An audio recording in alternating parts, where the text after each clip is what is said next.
एक प्रेम और नम्रता जब इनके जीवन का आधार बन जाता है तो हर किसी को ये वही संदेश देते हैं, वो मानवता का संदेश, वो प्रेम का संदेश, क्योंकि आज दुनिया में आवश्यकता है प्रेम की। पूरी दुनिया एक परमपिता परमात्मा की औलाद है, हर धर्म में ना बटे है, एक सबका एक ही धर्म है, एक परमपिता की औलाद है और मानव का मानवता धर्म में इंसानियत धर्म के बेस पर निरंकारी मिशन। निरंकार एक आध्यात्मिक विचारधारा है, ये निरंकार एक सोच है। परमात्मा सोच नहीं है, ये परमात्मा। पहले ही मैंने बताया भगवान का पर्यायवाची शब्द नाम निरंकार है, वही निरंकार यहाँ पे कहा जाता है, या हम इसको शिव भी कह सकते हैं। नमस्कार दोस्तों, आरडी मंथन पर आपका स्वागत है। आज हम लोग संगम आए हुए थे। यहाँ पर निरंकार का एक समागम चल रहा है जो कि 24 से 26 मार्च के बीच में रहा और आज यहाँ के लोग जो है सब लोग अपने अपने घर जा रहे हैं। लेकिन यहाँ पे जो निरंकार से बड़े बड़े लोग, ताल्लुक़ रखने वाले लोग यहाँ पर, हम उनसे कुछ सवाल करेंगे और हमारे पास यहाँ पे मौजूद हैं। जी भैया, ये निरंकार जो एक समिति है या कह सकते हैं जो संगठन है, ये इसका क्या उद्देश्य है, क्या मकसद है? निरंकारी मिशन का जो उद्देश्य है वो मानव को मानव के करीब लाने का, इंसान को इंसानियत के साथ जोड़ने का। जब तक कोई इंसान को उसके मानवीय गुणों का उसको नहीं पता होगा तब तक वो कोई भी परोपकार का काम नहीं कर सकता।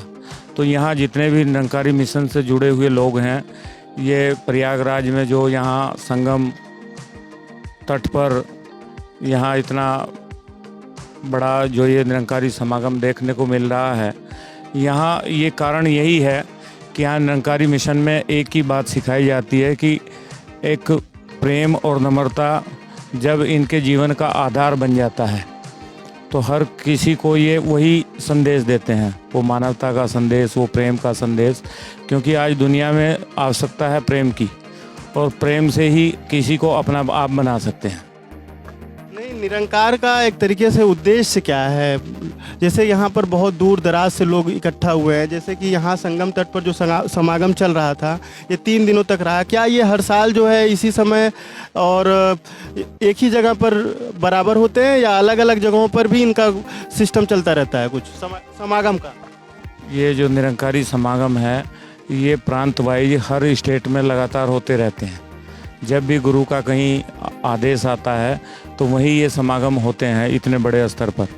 और निरंकारी मिशन का एक ही संदेश है, एक ही उद्देश्य है कि हम जिस परमात्मा ने हमें ये मानव जो चोला दिया है, मानव तन दिया है, ठीक है, इसकी पहचान करने के लिए कि हम परमात्मा को जान करके इसकी भक्ति करें और इस भक्ति का आनंद लें। आज आप देख रहे हैं कि ये टेंटों में लोग बैठे हुए हैं, इतनी बारिश के बाद भी यहाँ ये जितने भी यहाँ लोग हैं ये आज भी आनंद में हैं, इनके आनंद में कोई कमी नहीं है। लेकिन ये आनंद देने वाला ये परमात्मा है, निराकार ईश्वर है, क्योंकि इन सभी ने इस परमात्मा को जाना है और जान करके इसकी भक्ति कर रहे हैं और मानवता की सेवा कर रहे हैं। और यहाँ भी यही संदेश देने के लिए ये सभी इकट्ठा हुए हैं।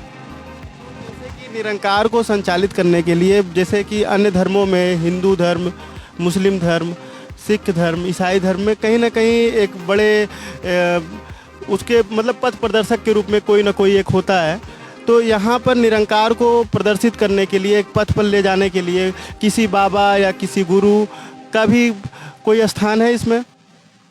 हमारे जो सतगुरु हैं, सतगुरु माता सुदीक्षा जी महाराज हैं।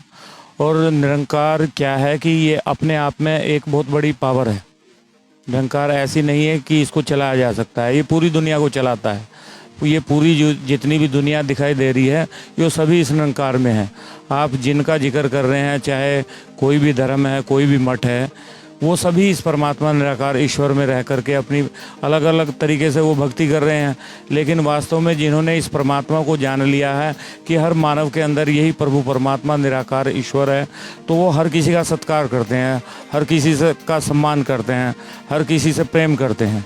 और ये प्रेम की सिखलाई जीवन में आवश्यकता है, हर किसी के जीवन में प्रेम की आवश्यकता है, ज़रूरत है। जैसे कि निरंकार का जो एक बड़ा समागम होता है हरियाणा में होता है, तो ये हरियाणा में किस जगह पर होता है? वहाँ की भीड़ जो है, क्या ये जो संगम तट पर जो समागम हुआ अभी, इससे ज़्यादा कहीं ना कहीं उसका महत्व है, या मतलब वो एक अंतर्राष्ट्रीय प्रक्रिया में आता है? ये महत्व तो जहाँ भी समागम होते हैं, हर समागम का अपना महत्व है, लेकिन ये एक स्टेट का समागम है। और जो हमारा आध्यात्मिक स्थल है संभाल का, जहाँ हमारा एनुअल समागम, वार्षिक समागम होता है, वो अंतर्राष्ट्रीय लेवल का समागम होता है। वहाँ सभी देशों से वहाँ महात्मा पहुँचते हैं और इसी तरह वहाँ पहुँच करके सभी इस प्रभु परमात्मा निराकार ईश्वर का गुणगान करते हैं, इसकी चर्चा करते हैं और इसकी बंदगी करते हैं, इसकी भक्ति करते हैं। समागम में जो 3 दिन का वक्त आप लोगों ने बिताया, तो ये 3 दिन का वक्त किस तरीके से बीतता है? सत्संग या और कोई अलग अलग विचारों के लोगों से मिल करके, या किस तरीके से, मतलब 3 दिन का जो ये समय है, एक तरीके से देखा जाए तो बहुत लंबा समय तो नहीं है, लेकिन उतना कम भी समय नहीं है लोगों से मेल जोल का, लेकिन 3 दिन का समय कैसे बीतते हैं? यहाँ हमारी एक एग्जीबिशन प्रदर्शनी लगती है, तो जिसमें सभी जितने भी दूर दराज से महात्मा लोग आते हैं उस एग्जीबिशन को देखते हैं, प्रदर्शनी को देखते हैं। इसके अलावा हमारा सत्संग का कार्यक्रम होता है, जो ये 2 दिन लगातार चला। एक दिन सेवा दल की रैली और 2 दिन सत्संग का कार्यक्रम चला है। तो सभी ने इस कार्यक्रम में शामिल होते हैं और इसमें क्या है कि लगातार लंगर भी चलता है, सभी कहीं कैंटीन चलती है। तो इसी तरह से सब महात्मा अपना जैसे ही समय निकाल करके उसके बाद फिर पंडाल में जाते हैं, वहाँ सतगुरु के दर्शन करते हैं, नमस्कार करते हैं और सभी महात्माओं से आशीर्वाद के पात्र बनते हैं।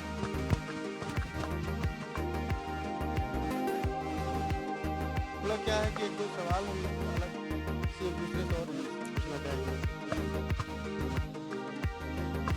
जैसे कि जो निरंकार जो एक ये संगठन है, एक तरीके से इसमें अलग अलग धर्मों के लोग भी आते हैं, या मतलब किसी एक विशेष धर्म के लोग ही इसको?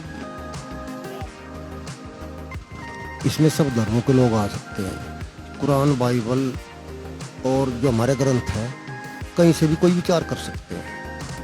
निरंकारी मिशन का यही उद्देश्य है कि पूरी दुनिया एक परमपिता परमात्मा की औलाद है, हर धर्म में न बटे है, एक सबका एक ही धर्म है, एक परमपिता की औलाद है। और मानव का मानवता धर्म में इंसानियत धर्म के बेस पर निरंकारी मिशन चलता है।